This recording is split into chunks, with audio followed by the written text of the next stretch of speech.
Le président de la République félicite l'équipe nationale pour sa qualification à la phase finale de la Coupe d'Afrique des Nations au cours d'une audience au palais présidentiel.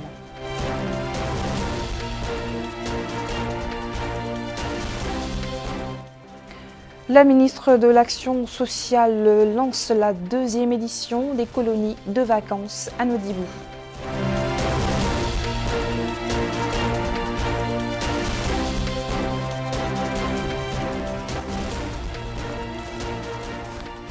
Et le délégué général à la solidarité nationale et à la lutte contre l'exclusion inaugure 4 barrages dans la wilaya du Prakna.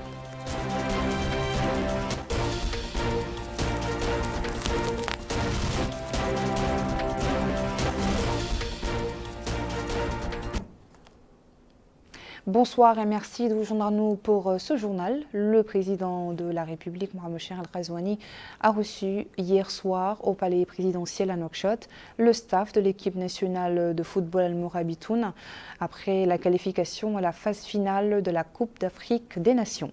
Le président a félicité les joueurs et le staff administratif et technique à l'occasion de cette troisième qualification de son histoire en phase finale de la CAN. Il les exhorte également à bien se préparer pour la phase finale de Côte d'Ivoire 2023, s'engageant à fournir tout le nécessaire pour une bonne participation à cette coupe. L'équipe nationale, je le rappelle, s'est qualifiée pour la finale de la CAN 2023 après avoir battu l'équipe du Gabon par 2-1 lors du match qui s'est déroulé samedi soir au stade de Cheikha Boudia. C'était donc dans le cadre du 6e et dernier tour des éliminatoires pour la phase finale de Côte d'Ivoire 2023. L'audience s'est déroulée donc en présence du ministre chargé du cabinet du président de la République, Mokhtar Ould-Dieye, du ministre de la Culture, de la Jeunesse, des Sports et des Relations avec le Parlement, Sid Ahmed Djei, et du président de la Fédération mauritanienne de football, Ahmed Yahya.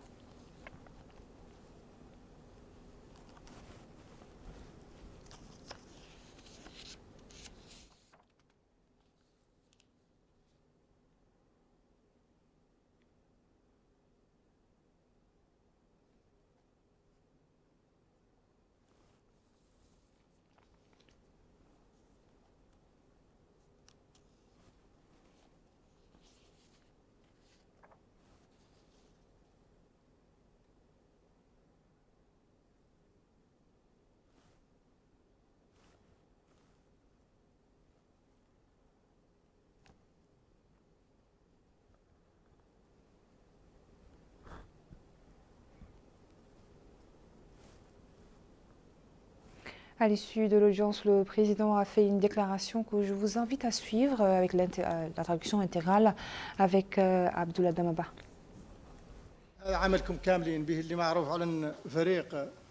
Le président de la République, Mohamed Cheikhel Ghazouani, a félicité les joueurs et le staff technique et administratif des Mourabitoun pour cette troisième qualification. Il a indiqué que ce résultat est le fruit d'un travail d'équipe.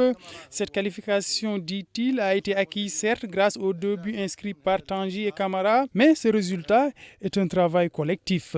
Il a remercié les joueurs et le staff pour ces réalisations importantes, à savoir prendre part pour la 3e fois aux phases finales de la Coupe d'Afrique des Nations. Le président de la République a aussi remercié le peuple mauritanien pour cette joie prodiguée par les Mourabitoun en plus de la sympathie et de l'élan de solidarité manifesté à l'endroit du peuple frère du Royaume du Maroc à la suite de ce séisme. Il a aussi demandé aux joueurs d'être fin prêts pour prendre part à cette compétition continentale qui se tiendra en Côte d'Ivoire suite à leur participation à 2 phases finales de la Coupe d'Afrique des Nations, dont récemment en 2021 au Cameroun.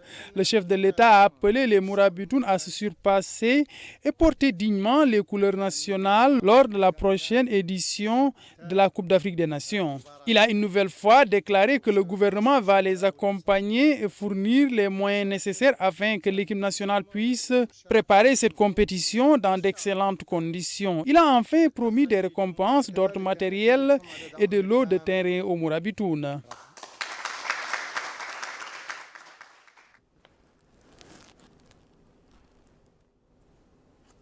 Dans un tout autre contexte, le ministère de l'Enseignement supérieur et de la Recherche scientifique et le ministère délégué auprès du ministre des Affaires étrangères, de la coopération et des Mauritaniens de l'extérieur, chargé des Mauritaniens de l'extérieur, ont appelé la communauté mauritanienne résidant au Maroc, y compris les étudiants, à se rendre immédiatement dans les centres ouverts de dons de sang dans les villes marocaines. Le communiqué publié par les deux ministères suite au séisme dévastateur qui a frappé certaines villes du royaume précise que cette invitation s'inscrit dans le cadre de la mise en œuvre des directives du président de la République qui a ordonné la mobilisation de tous les moyens pour apporter l'aide nécessaire à l'assistance au Maroc et constitue une contribution pour sauver la vie de nos frères de sang et de religion aujourd'hui dans le besoin. Dans le texte publié, ils en appellent au sens de responsabilité envers un peuple généreux qui nous est cher, avec lequel nous sommes liés pour le meilleur et pour le pire par des liens forts de solidarité et de générosité. Le gouvernement marocain a exprimé dans une lettre adressée à son homologue mauritanien sa profonde appréciation et sa gratitude au président de la République, Mohamed Cheikh Al Ghazouani, pour le télégramme de condoléances et de solidarité adressé au roi du Maroc, Mohamed VI. Dans la lettre adressée par l'ambassade du Maroc au nom du gouvernement marocain au ministère mauritanien des Affaires étrangères, le Maroc a affirmé ses profonds remerciements aux dirigeants, au gouvernement et au peuple mauritanien pour se tenir aux côtés de leurs frères du royaume dans celle d'une grande affection. Le message salue également l'initiative mauritanienne pour l'aide, avertissant ainsi dans le même contexte que la coordination avec les gouvernements des pays frères et amis à cet égard se fera après avoir identifié les besoins et les avoir identifiés au niveau du terrain. Le ministre des Affaires sociales, de l'enfance et de la famille visite à Nouadhibou pour superviser le lancement de la deuxième édition des vacances d'été pour les enfants. Le camp vise entre autres à inculquer les valeurs nationales et à développer l'esprit de solidarité. Un compte rendu signé Aminata Khan. C'est sous le thème Ensemble pour construire un avenir solidaire que la ministre des Affaires sociales, de l'enfance et de la famille, Safia Mintaha, a lancé la deuxième édition de 8 jours des colonies de vacances au profit de 80 enfants, dont 24 filles. Dans un discours qu'elle a prononcé pour la circonstance, la ministre a loué le rôle joué par les autorités administratives dans la réussite de ces vacances, indiquant la place dont jouissent ces groupes vulnérables au sein du programme sociétal du président de la République. Affirmant dans ce cadre que le programme communautaire du gouvernement envisage l'accès à l'éducation préscolaire est passé de 10% à 30% au cours des années scolaires dernières, ce qui, a-t-il dit, a permis la protection et la réinsertion d'environ 5000 enfants en situation difficile ainsi que la prise en charge de plus de 800 enfants polyhandicapés et la promotion d'une éducation spécialisée au profit de 1000 enfants à mobilité réduite. Madame Safia Mintaha a demandé aux vacanciers de profiter de cette édition et d'informer à leur retour les autres enfants de leur expérience. De leur côté, l'adjoint du président du conseil régional de Dakhlet-Nouadhibou, le maire de la commune de Lamqata'a de Nouadhibou et le porte-parole des vacanciers ont apprécié cette expérience pionnière et cette action sociale exceptionnelle qui servira à consolider la culture de la solidarité et de la fraternité et à renforcer la paix et la cohésion sociale ainsi que l'unité nationale. Hier, le délégué général à la solidarité nationale et à la lutte contre l'exclusion Tarazoul avait procédé à l'inauguration de 4 barrages dans la commune de Jounaba, une action qui entre dans le cadre des projets d'aménagement réalisés par la délégation. Quelles sont les communes et les localités bénéficiaires? Élément de réponse avec Aminata Khan. Le délégué général à la solidarité nationale et à la lutte contre l'exclusion, Ta'azur Hamoud Ould Mohamed, poursuit ses inaugurations à l'intérieur du pays. Dans l'arrondissement administratif de Djonaba, le délégué a procédé à l'inauguration de 4 barrages rattachés au village d'El Wannas, Amat Sleina, Egrej El Cheikh et l'Khalifa 3.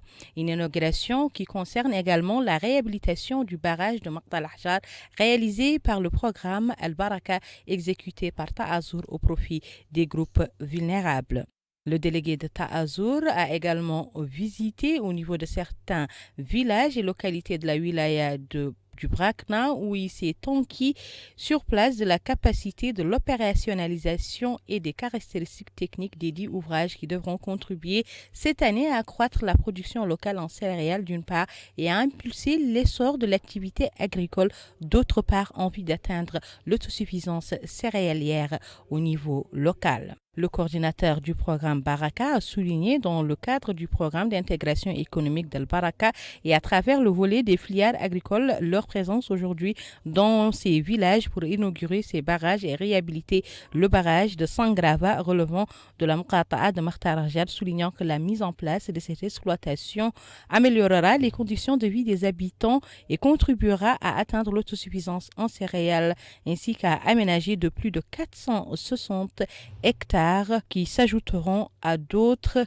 67 digues en terre construites au niveau de la wilaya qui ont permis de créer des opportunités d'emploi et de stabiliser les populations pour ainsi réduire la pauvreté.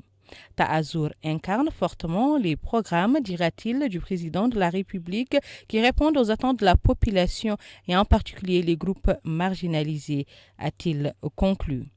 Il est à noter que d'autres intervenants ont pris la parole et ont loué les réalisations accomplies par Ta'azur dans la wilaya du Brakna. À présent, découvrons les régions qui ont été touchées par les pluies au cours de ces dernières 24 heures dans ce bulletin météo.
Le ministère de l'Intérieur et de la Décentralisation a annoncé hier dans son bulletin d'urgence quotidien l'enregistrement de quelques dégâts affectant certaines zones touchées par des pluies accompagnées de vent.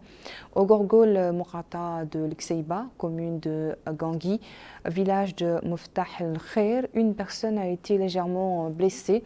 Une maison et 3 hangars furent également endommagés. Au Brakna, Mourata de Martalachar, commune de Djonoba, village de l'Ikhras, des vents associés à des pluies ont fait tomber un poteau électrique et une panne d'électricité donc a été signalée dans le village. Au Trarza, à Tekana, village de Kser Mbarek, une maison a été endommagée par la pluie. Les autorités ont examiné la situation et la famille concernée. À Rosso, le Wali Moussaïd, Wali par intérim, a effectué une visite sur le terrain dans certains quartiers de la ville qui ont été endommagés par les mares. Le fonctionnement du réseau d'égouts dans plusieurs quartiers de la ville a été vérifié. Nouakchott Nord, Morata de Darnaïm, le ministre de l'Hydraulique et de l'Assainissement, accompagné du Wali, a effectué une visite d'inspection pour constater les opérations d'aspiration des eaux réalisées par la délégation générale à la sécurité civile et à la gestion des crises et l'Office national de l'assainissement. Les opérations d'évacuation des eaux de pluie se poursuivent à tous les carrefours routiers et place au niveau des Mourata de Darnaïm et de Teheret. Aujourd'hui, le Wali du Hod El Harbi a supervisé le lancement d'un atelier de sensibilisation axé sur le financement des petits projets pour le projet régional d'appui au système pastoral au Sahel et la formation des comités régionaux sur les critères de sélection et les outils. Cet atelier vise à former des jeunes et des femmes et les accompagne afin de contribuer à la production pastorale. Aminata Khan. Campagne de sensibilisation des acteurs professionnels des filières animales et sur la constitution des comités régionaux autour de la proposition de 20 projets qui seront financés au cours de cette année dans les wilayas du Hod et du Tagan par le projet régional d'appui au pastoralisme au Sahel PRAPS. Un appui financier qui vise à renforcer les différentes chaînes de valeur animale autour des infrastructures commerciales dont le projet a réalisé plus de 54 installations.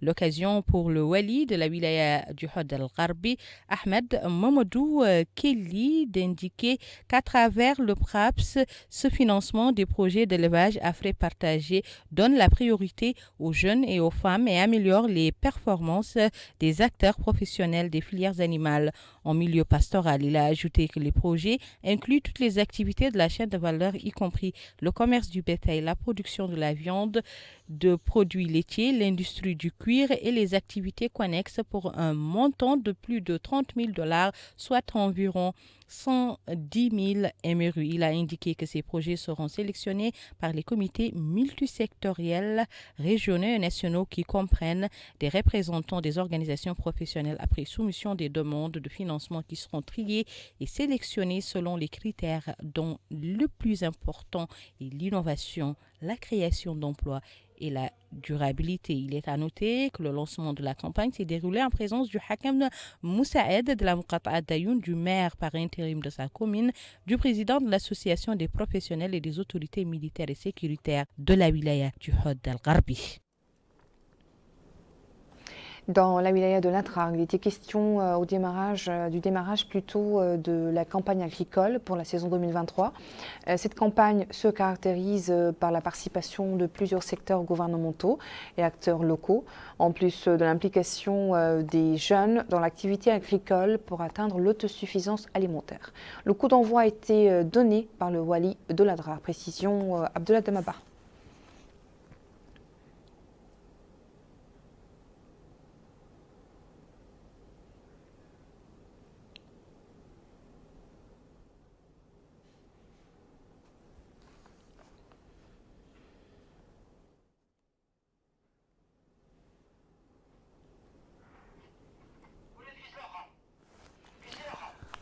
Il semble que nous ayons un petit souci technique concernant ce sujet. Nous y reviendrons dans notre prochaine édition. À présent, parlons du Hod el-Sharqi, où le wali adjoint accompagné du directeur général administratif de l'Agence nationale de l'état civil et des titres sécurisés ont tenu une rencontre, réunion avec des élus locaux et la société civile. Cette réunion vise à intensifier les efforts de sensibilisation afin d'accélérer le rythme d'inscription des citoyens au registre national de population. Et nous restons avec Abdullah Damaba. L'objectif de cette visite est de prendre connaissance de l'avancement des opérations d'enrôlement des citoyens en cours dans le cadre des efforts des pouvoirs publics visant à enregistrer tous les citoyens qui n'ont pas encore bénéficié des titres d'état civil. Au niveau des différentes étapes de cette visite, la délégation a reçu des explications détaillées de la part des responsables concernés par l'enrôlement et les procédures utilisées pour inscrire les citoyens qui n'ont pas encore bénéficié des pièces d'état civil. L'administrateur, directeur général de l'Agence nationale du registre de la population et des titres sécurisés, Sidi Ali Nafa, a indiqué au cours de ces réunions tenues dans les locaux de la wilaya que le but de cette visite est de constater de visu les défis, de poursuivre la sensibilisation et d'intensifier les efforts de mobilisation pour exhorter les citoyens qui ne disposent pas encore de documentation d'identification de se présenter au niveau des centres d'enrôlement. Il a ensuite indiqué que cela rentre dans le cadre des directives du président de la République visant à offrir à tous les citoyens la possibilité de s'inscrire sur les registres d'état civil. Pour sa part, le Wali Moussaïd du Hod el-Sharqi, Mahfoud Hadamin Bou, Wali par intérim, a déclaré que les opérations en cours ont permis de dénombrer des milliers de personnes, précisant que la mise en œuvre de ces programmes de développement est liée à la détermination du nombre exact de citoyens. Il a appelé les différents acteurs à contribuer efficacement à la réussite de cette opération, surtout après l'augmentation du nombre d'équipes d'enrôlement. Le projet de prévention des conflits et des répercussions des discours de haine a lancé hier dans la ville d'Aleg un atelier de formation au profit des jeunes de la wilaya. Cette formation s'articule autour de la nécessité de promouvoir les droits de l'homme, d'activer des centres d'écoute dans l'État et de travailler en synergie les centres. L'atelier organisé en coopération avec le Haut-Commissaire aux droits de l'homme comprenait plusieurs conférences axées sur des questions et des problèmes liés aux droits de l'homme, ainsi qu'un ensemble de directives qui reflètent dans leur intégralité l'importance de créer des espaces consultatifs pour contribuer efficacement à la promotion des droits de l'homme et à l'établissement de bases solides pour une coexistence pacifique entre toutes les composantes de la société. Toujours à Aleg, le conseiller du Wali du Prakna chargé des affaires économiques et du développement local, le Mrabat Sidi Mahmoud Mohamed, a pris part hier à la soirée culturelle organisée par l'association des anciens élèves de l'école numéro 1 de la ville. L'association organise chaque année une manifestation dans le but d'encourager les étudiants. La soirée, qui s'est déroulée en présence d'un certain nombre d'anciens élèves de cette école, a été marquée par l'examen de la symbolique de cet établissement éducatif et de son rôle dans l'évolution du rythme éducatif au cours des dernières décennies, ainsi que de sa grande contribution à l'éducation des générations. Au cours de la soirée, plusieurs prix d'encouragement ont été distribués en faveur des élèves exceptionnels, notamment des livres et des outils scolaires ainsi que du matériel logistique.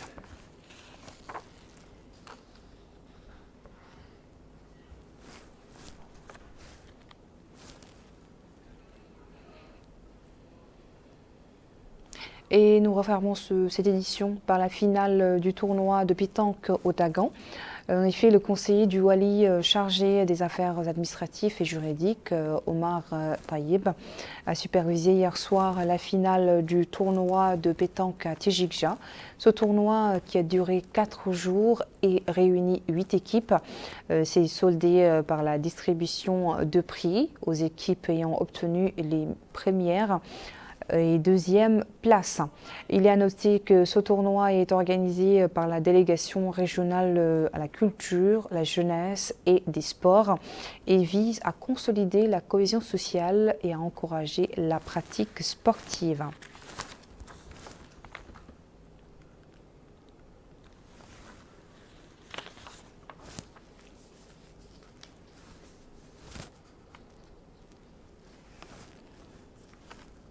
Ainsi prend fin notre journal. Merci à vous de nous avoir accompagnés.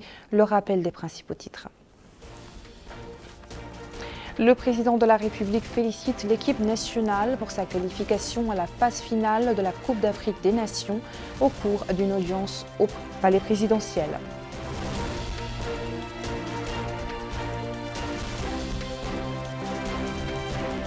La ministre de l'Action sociale lance la deuxième édition des colonies de vacances à Nodibou.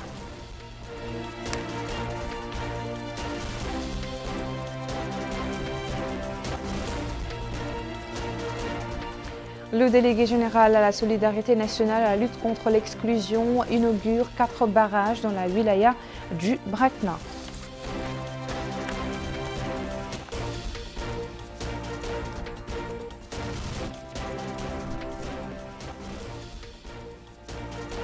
Merci et très bonne suite de programme sur El Mauritania.